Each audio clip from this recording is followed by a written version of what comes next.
Basically हमने अपने experiment के अंदर दो सॉल्यूशंस जो हैं वो प्रिपेयर करने हैं। एक जो है वो सॉल्यूशन ए होगा और दूसरा हमारे पास सॉल्यूशन बी होगा। हमारा जो सॉल्यूशन ए होगा वो एसिड का सॉल्यूशन होगा।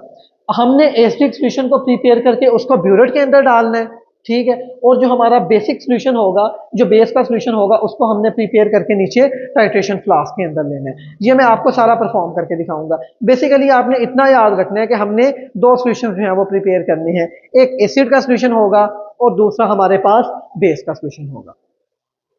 अच्छा, जो एसिड का सॉल्यूशन होगा उसको हम कैसे प्रिपेयर करेंगे? होता यह है कि आपको बेसिकली विनीगर सॉल्यूशन जो है वो प्रोवाइड किया जाता है। आपको एसिड का सॉल्यूशन जो है वो बनाने की कतन कोई ज़रूरत नहीं है। अगर आपको लैब के अंदर जो है वो विनीगर सॉल्यूशन जो है वो in its original form provide किया जाता है। भाई हमारी लैब के अंदर जो है वो विनीगर सॉल्यूशन अवेलेबल नहीं है, तो इस वजह से हम इसको खुद प्रिपेयर करते हैं। इसको खुद प्रिपेयर करने का क्या मेथड है? आप एस्टिक एसिड इसको खुद प्रिपेयर करने का क्या मेथड है? जस्ट सिंपल आप एस्टिक एसिड का डिस्टिल वाटर के अंदर सॉल्यूशन बना लें, वही आपका विनेगर सॉल्यूशन होगा। एस्टिक एसिड जो है वो अमूमन हर लैब के अंदर होता है, तो आप ये वाला मेथड जो है वो यूज कर सकते हैं। एस्टिक एसिड जो है वो अमूमन सारी लैब्स के अंदर होता है, तो आप इस तरह से भी विनेगर सॉल्यूशन जो है वो उसको प्रिपेयर कर सकते हैं। तो आप जो है वो 1% प्रिपेयर कर सकते हैं, आप 2% प्रिपेयर कर सकते हैं, आप 3% जो है वो प्रिपेयर कर सकते हैं। अगर आप 1% प्रिपेयर करने के लिए आपको क्या करना पड़ेगा?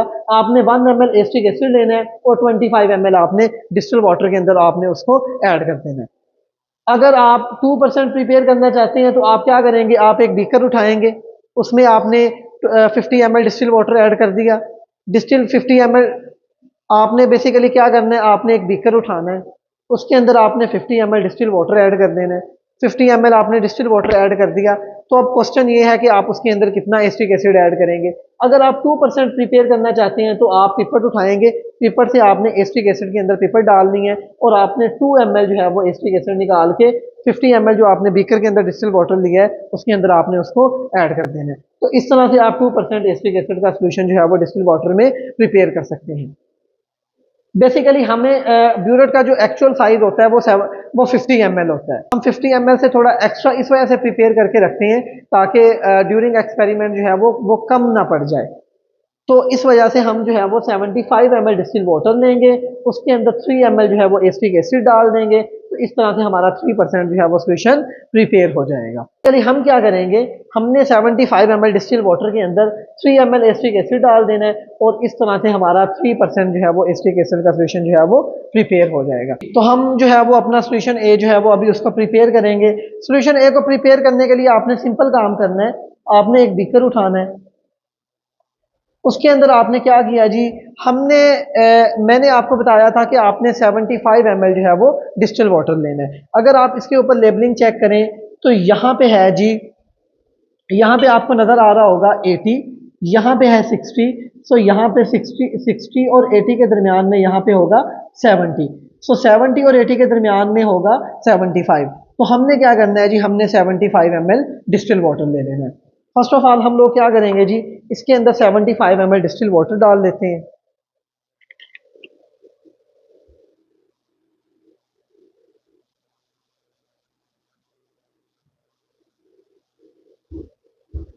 चले जी, फर्स्ट ऑफ ऑल मैंने क्या किया जी? मैंने 75 ml डिस्टिल वाटर जो है वो निकाल लिया। अच्छा जी, सोल्यूशन ए को प्रिपेयर करने से पहले केमिस्ट्री लैब में एफएससी लेवल पे जो बेसिक अपरेटस यूज होते हैं उनके नेम्स बता देता हूँ। फर्स्ट ऑफ ऑल आप लोग जो है वो इस एक्सपेरिमेंट में ब्यूरेट यूज़ करेंगे। ये ब्यूरेट है, ये है जी आपके पास ब्यूरेट स्टैंड जिसके अंदर इस ब्यूरेट को फिट करते हैं। ये होता है जी आपके पास स्पैचुला जिसकी मदद से हम केमिकल्स जो हैं वो उनको निकालते हैं और उनको जो है वो आपस में मिक्स करते हैं। मिक्सिंग के लिए भी आप इसको यूज़ कर सकते हैं। ये है जी पिपट, इसके मदद से आपके पास कोई भी केमिकल लिक्विड फॉर्म में है तो उसको आप निकाल सकते हैं। ये मैं अभी आपको निकाल के दिखाऊंगा। ये होती है जी आपके पास टाइट्रेशन फ्लास्क और ये होते हैं जी आपके पास 100 ml के बीकर्स। ये 100 ml के बीकर्स भी होते हैं, ये 250 ml के भी बीकर्स होते हैं, ये 500 ml के भी बीकर्स होते हैं। इसके अलावा जो है वो आप लोग वेट बैलेंस यूज़ करते हैं, ये तो आपने देखा होगा। इसके अलावा आप चाइना डिश को यूज़ करेंगे इस एक्सपेरिमेंट के अंदर और लास्ट में जो है वो आप फनल, इसको भी हम लोग जो है वो इस एक्सपेरिमेंट के अंदर यूज़ करेंगे। सोल्यूशन ए को प्रिपेयर करने के लिए मैंने आपको बताया कि आपने बड़ा आसान सा काम करना है। आपने जी 75 ml फर्स्ट ऑफ ऑल जो है वो डिस्टिल वाटर लेना, क्योंकि हम जो है वो 3% एसिटिक एसिड का वाटर के अंदर सोल्यूशन बना रहे हैं। तो आपने क्या करना है जी, आपने फर्स्ट ऑफ ऑल क्या किया जी, आपने 75 ml जो है वो डिस्टिल वाटर ले लिया। 75 ml डिस्टिल वाटर जो है वो मैं पहले लेने लगा हूँ।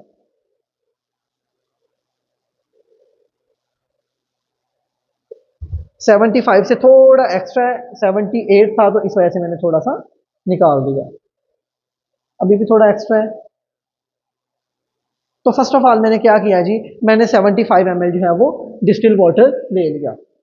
सो 75 ml डिस्टिल वाटर के अंदर हम कितना एसिटिक एसिड ऐड करेंगे भला, 3 ml जो है वो हम इसके अंदर एसिटिक एसिड ऐड कर देंगे। सो एसिटिक एसिड जो है वो आपने 3 ml आपने एसिटिक एसिड जो है वो इसके अंदर ऐड कर देना है। एसिटिक एसिड क्योंकि लिक्विड फॉर्म में होता है तो इस वजह से हम लोग इसको निकालने के लिए हम लोग पिपट यूज़ करते हैं। सो पिपट जस्ट आपने करना क्या है जी, आपने पिपट उठा के पिपट को आपने इसके अंदर डिप करना है। पिपट जो है वो इसको खुद ब खुद एसिडिक सॉल्यूशन को खुद ब खुद जो है वो सक कर लेगी। एक बात आपने याद रखनी है कि आपने पिपट को बिल्कुल बॉटम के साथ नहीं लगाना, बॉटम से आपने थोड़ा ऊपर रखना है, ठीक है। जब आपने पिपट को बाहर निकालना है तो इसकी जो ऊपर वाली साइड है उसके ऊपर आपने हाथ रख लेना है, आपने अपनी फिंगर जो है वो उसके ऊपर रख लेनी है। अभी मैं इसको बाहर निकालने लगा हूँ तो मैं अपनी फिंगर जो है वो पिपट के ऊपर रख लूंगा। तो इस तरह से आपने इसको बाहर निकाल लेना है। बेसिकली 3 ml हमें चाहिए था, 9 तक बनता है 1 ml, 8 तक बनता है 2 ml और 7 तक बनता है 3 ml, मगर इसने बहुत ज़्यादा सक कर लिया है तो हम जो है वो जो एक्स्ट्रा है उसको दोबारा से इसमें ऐड कर देते हैं। 7 तक बनता है 3 ml। सो ये हमने 3 ml एसिटिक एसिड निकाल के इसको डिस्टिल वाटर के अंदर ऐड कर दिया।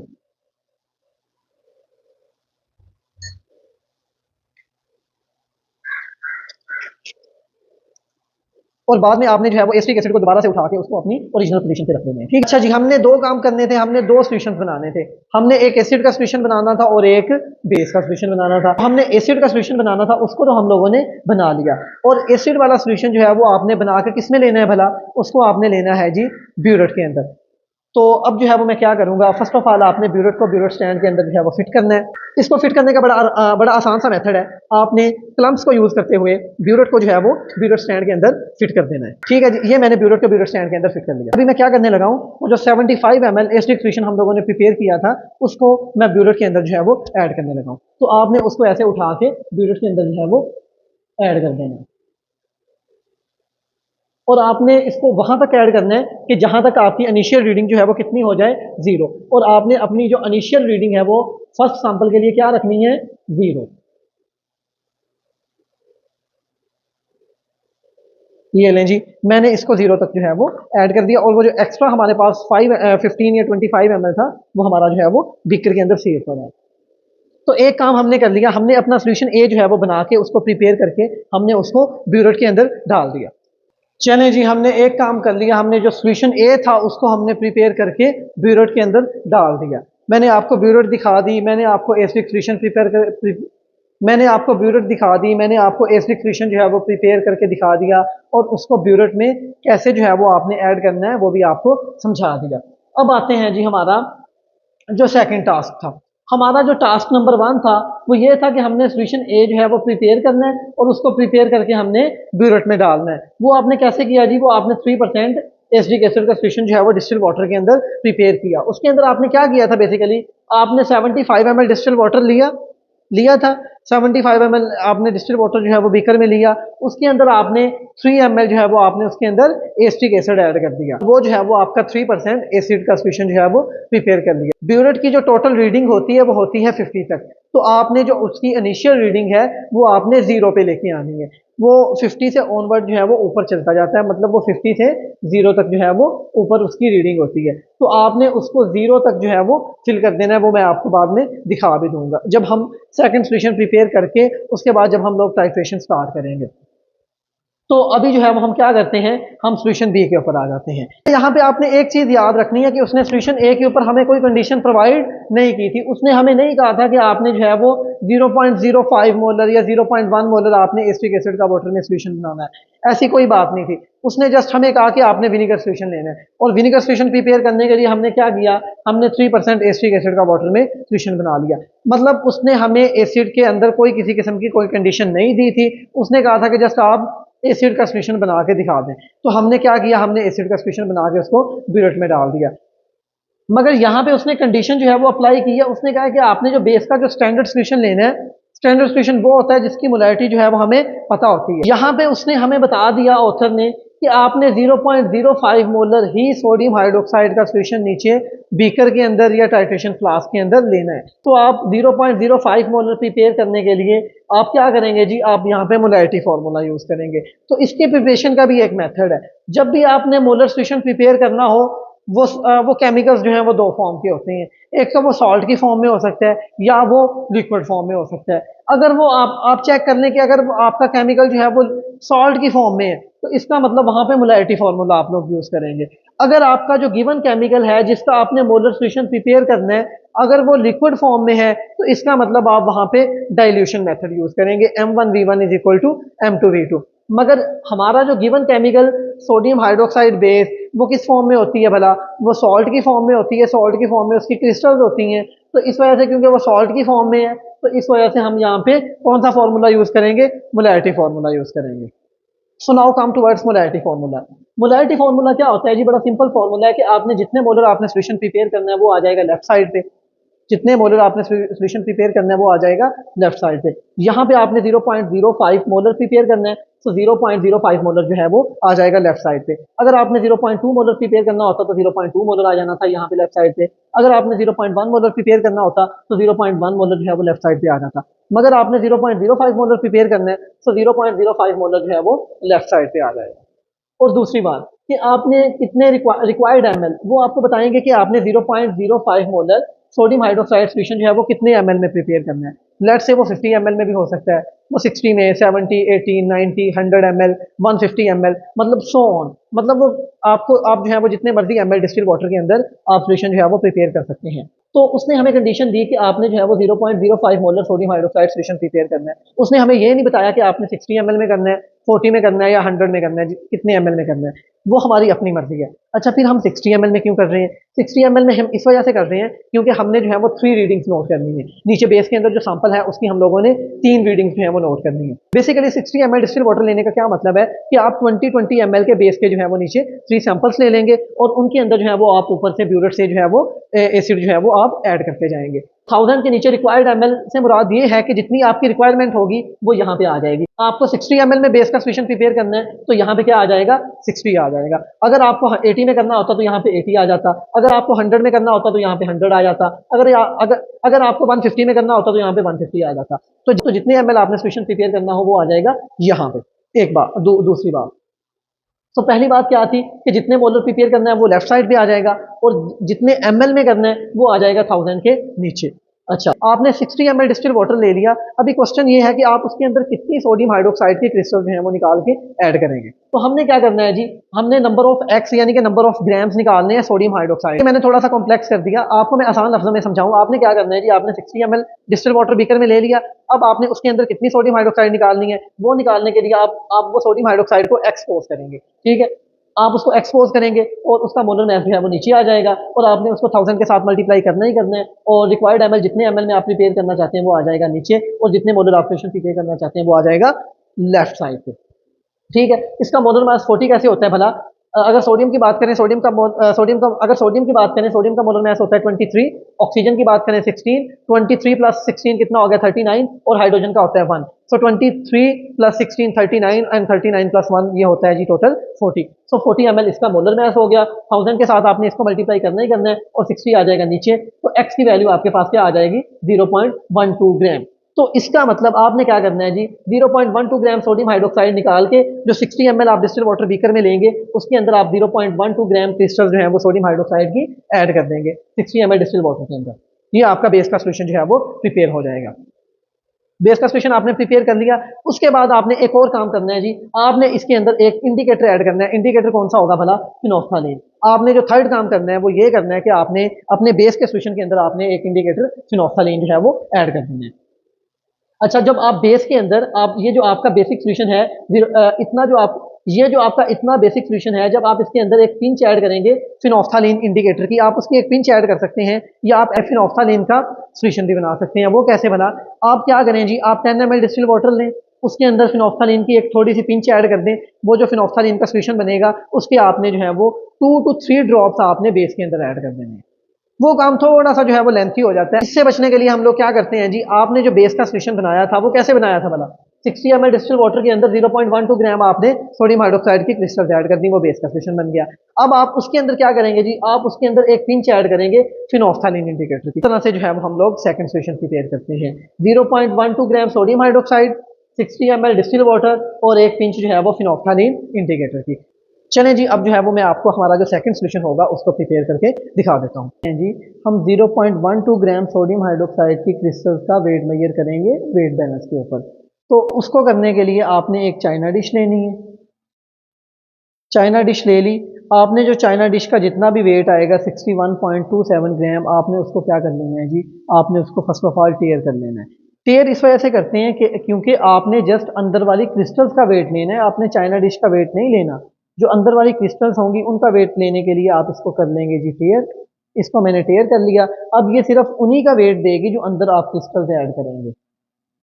तो अभी मैं क्या करने लगा हूँ जी, अभी मैं इसके अंदर 0.12 ग्राम की कोई एक छोटी सी क्रिस्टल जो है वो निकाल के रखने लगा हूँ। अभी मैं अच्छा जी, अब हमने क्या करना है, हमने इस 0.12 ग्राम बेस को 60 ml डिस्टिल वाटर जो हमने ऑलरेडी लिया था उसके अंदर ऐड कर देना है। ये मैंने जी 60 ml डिस्टिल वाटर जो हम लोगों ने स्टार्ट में लिया था, ये 60 ml डिस्टिल वाटर के अंदर ये जो आपने 0.12 ग्राम बेस ली है इसको आपने ऐड कर देना है। ये क्रिस्टल्स की फॉर्म में होती है, ठीक है, और ये रूम टेम्परेचर पे एग्जिस्ट नहीं करती। अगर आप इसको ज़्यादा देर के लिए स्टे करवाएंगे तो ये क्या होगा, ये लिक्विड फॉर्म में चेंज होना स्टार्ट हो जाएगी, मेल्ट होना स्टार्ट हो जाएगी। इस वजह से आपने ट्राई करनी है कि आप इसको एज सून एज पॉसिबल जो है वो इसको डिस्टिल वाटर के अंदर ऐड कर दें। ये मैंने जो 0.12 ग्राम थी हमारी बेस की क्रिस्टल्स, उसको उठा के 60 ml डिस्टिल वाटर के अंदर ऐड कर दिया। अच्छा जी, इस तरह से आपने इसको ऐड कर देना है। और ये अब आप इसको आपने इसके अंदर प्लेस कर दिया। अब ये खुद ब खुद ही इसके अंदर जो है वो ऐड हो जाएगी। तो दो काम हम लोगों ने कर लिए, हमने जो है वो बेस का सोल्यूशन भी प्रिपेयर जो है वो कर लिया।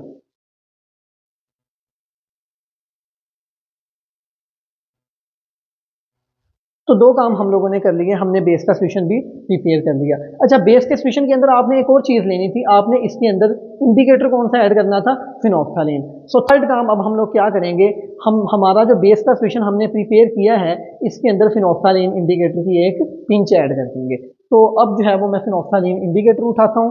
अब मैं फिनोल्फथालीन इंडिकेटर उठाता हूँ। ये है जी हमारा फिनोल्फथालीन इंडिकेटर, ये यहाँ पे लिखा होगा फिनोल्फथालीन। तो आपने इस फिनोल्फथालीन की एक बिल्कुल लीटर अमाउंट, जितनी आप लीटर ले सकते हैं आप उतनी लीटर लें, आपने बिल्कुल इसकी लीटर अमाउंट जो है वो निकाल के इसके अंदर जो है वो ऐड कर देनी है। अच्छा जी, अब मैं आपको इसकी बिल्कुल लीटर अमाउंट जो है वो निकाल के दिखाता हूँ। जी, मैंने फिनोल्फथालीन की बिल्कुल लीटर अमाउंट ली है, वो साइड पे कॉर्नर पे व्हाइट कलर की आपको फिनोल्फथालीन लगी हुई नजर आ रही होगी पाउडर फॉर्म के अंदर। सो आपने इसको जो है वो अभी बेस के सोल्यूशन के अंदर ऐड कर देना है। मैं इसको जो है वो अभी बेस के सोल्यूशन में ऐड करने लगा हूँ। ये देखेंगे, मैंने इसको बेस के सोल्यूशन के अंदर ऐड कर दिया।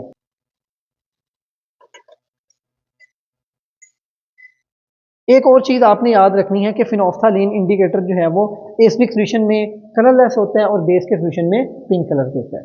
ये जो आपने 60 ml का बेस का सोल्यूशन प्रिपेयर किया है, इसके मैं नीचे अब 20 ml के 3 सैंपल्स लूंगा। सो 20 ml मेजर करने के लिए आप बीकर भी यूज़ कर सकते हैं, आप मेजरिंग सिलेंडर भी यूज़ कर सकते हैं। मैंने क्या करना है जी, मैंने एक मेजरिंग सिलेंडर उठाया, ठीक है, इसके अंदर मैंने क्या करना है, मैंने 20 ml तक अब जो हमारा बेसिक फिनोल्फथालीन वाला सोल्यूशन है मैंने उसका फर्स्ट सैंपल लेना है 20 ml का।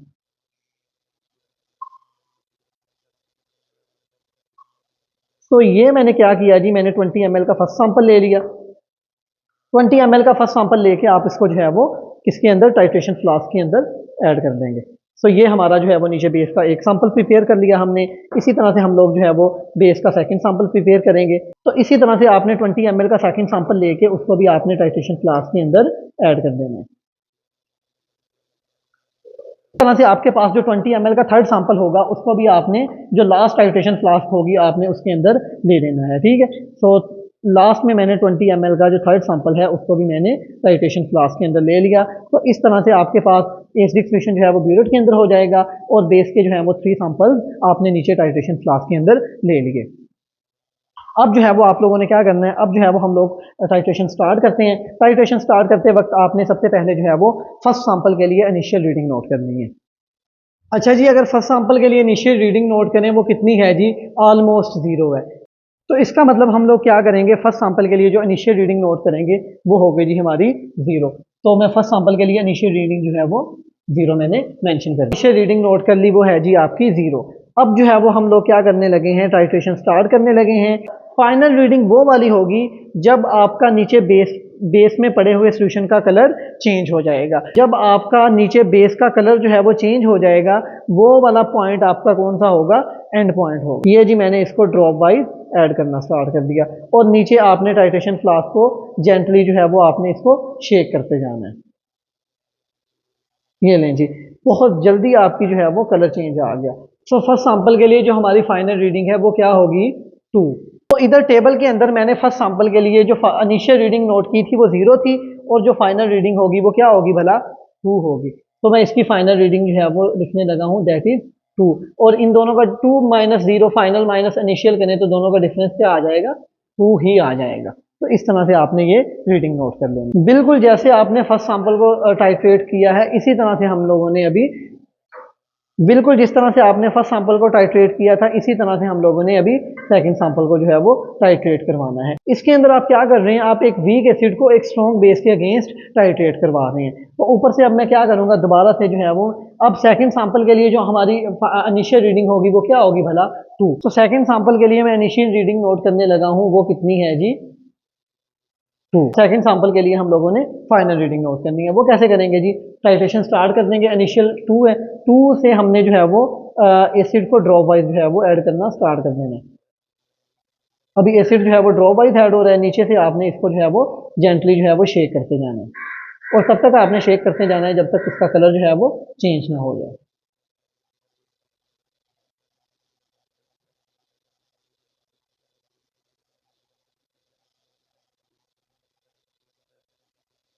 और अगर आपको लगे कि टाइम टेकिंग है, काफ़ी टाइम दे रहा है, तो आप इसकी स्पीड जो है वो थोड़ी सी तेज भी कर सकते हैं।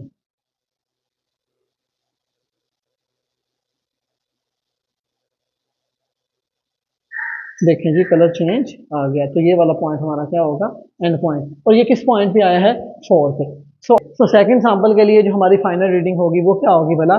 सो सेकंड सैंपल के लिए जो मैं फाइनल रीडिंग मेंशन करने लगा हूँ वो कितनी है भला, 4। थर्ड सैंपल उठाना है और इसको आपने ब्यूरेट के नीचे प्लेस कर देना है और दोबारा से आपने जो है वो रीडिंग नोट करनी है। सो थर्ड सैंपल के लिए इनिशियल रीडिंग क्या होगी भला आपकी, 4। सो सेकंड सैंपल के लिए अगर जो है वो आप इनका डिफरेंस लें 4 माइनस 2, वो भी क्या आएगा, 2 ही आएगा। और थर्ड सैंपल के लिए जो इनिशियल होगी वो क्या होगी, अच्छा अब जो सेकंड सैंपल के लिए आपकी फाइनल थी वो थर्ड सैंपल के लिए आपकी इनिशियल होगी। तो 4 जो है वो आपकी थर्ड सैंपल के लिए इनिशियल होगी। तो थर्ड जल्दी इस वजह से आ रही है क्योंकि जो मैंने एसिड का सॉल्यूशन था उसको ज़्यादा एसिडिक कर दिया था। वरना अमूमन होता ये है कि जो हमारी जो फाइनल रीडिंग आती है वो आफ्टर 10 टू 15 पॉइंट्स गुजरने के बाद आती है। तो हमारी अभी जो फाइनल रीडिंग आ रही है उसका डिफरेंस क्या आ रहा है भला, 2। तो मतलब ये बहुत ज़्यादा जल्दी रीडिंग इस वजह से आ रही है ताकि हमारा जो वीडियो का जो टाइम है वो कम से कम हो सके। बेसिकली रीडिंग्स मैटर नहीं करती, आपका जो प्रोसीजर है वो मैटर करता है, ठीक है। आप रीडिंग आपकी 1 आ रही है, 2 आ रही है, 5 10 15 20 जो भी आ रही है मैटर नहीं करता, ठीक है। बेसिकली आपने जो फाइनल एग्जाम है उसके अंदर आपने एक ही टेबल बनाना है 36 की 36 टाइट्रेशन के लिए। और वो वाला टेबल जो है वो मैं आपको प्रैक्टिकल डेज से थोड़ा पहले जो है वो उसके बारे में आपको गाइड कर दूंगा, ठीक है। तो इसके बाद आपने जो है वो थर्ड सैंपल के लिए इसी तरह से टाइट्रेशन स्टार्ट कर देनी है और थर्ड सैंपल के लिए आपने रीडिंग नोट करनी है, वो भी जो है वो क्या होगी, थर्ड सैंपल के लिए जो आपकी रीडिंग होगी वो होगी 6। सो थर्ड सैंपल के लिए आप फाइनल रीडिंग क्या मेंशन करेंगे, 6 कर देंगे और 6 माइनस 4 इनका डिफरेंस क्या आ जाएगा, 2 आ जाएगा। सो एवरेज वॉल्यूम आपने एसिड का कितना यूज किया, 2 किया। तो अच्छा जी, आपने ये तीनों रीडिंग्स ले ली। अब आपने इन तीनों की एवरेज निकालनी है, वो आ जाएगी 2। ठीक है, तो ये वाली एक रीडिंग जो है वो लेने के लिए हमने ये सारा एक्सपेरिमेंट जो है वो परफॉर्म किया है। ठीक है, तो आपने इस एक रीडिंग को याद याद रखना है, इसको हम अपनी ऑब्जर्वेशन एंड कैलकुलेशन के अंदर यूज करेंगे।